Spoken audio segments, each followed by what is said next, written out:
Kifera Адамsa is a wonderful inspiration and interesting Tomase's original stories. His stories was contains between before, after and what happened in the events. Kifera Адамsa allow us free to adapted and Geo Blue Cropper Studios made his to adapt from Kifera Adamsa's stories and first story are James and the old coaches that Kifera Адамsa ever made. Some of the stories also adapted and modified in success but some other stories did not. Some stories are not going planned because of his cancellations.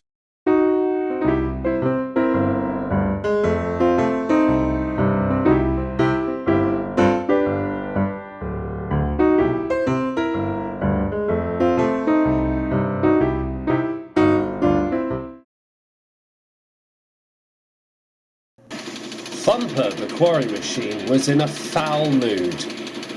The Fat Controller had sent him to another area of Boulder Quarry during the last few days of its operations, following an incident in which a boulder had gotten loose and had demolished some engine sheds, whilst also causing trouble for the little engines and Percy.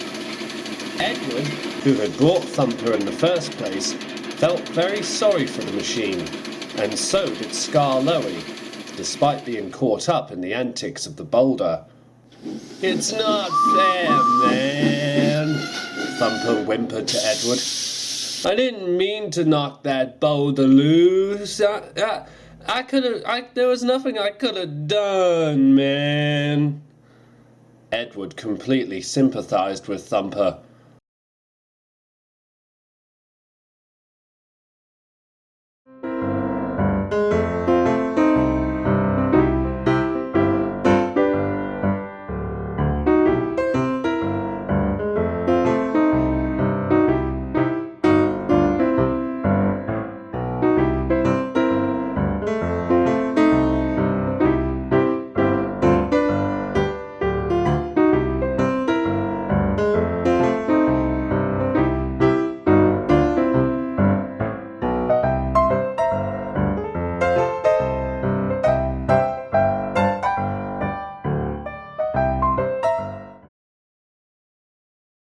One afternoon, Thomas brought James's coaches to the yard.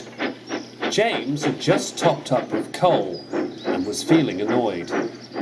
"Whatever will they think of next?" he complained. "What do you mean?" asked Thomas.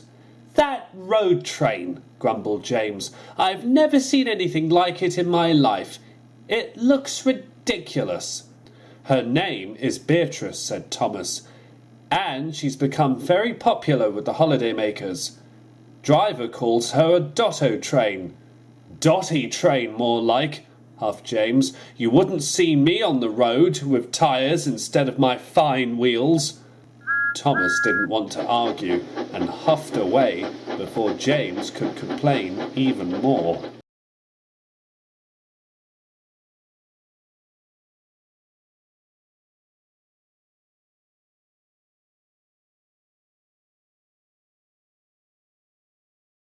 "You need to understand, Donny, that we can't have animals on the railway," Douglas fumed when he found his twin.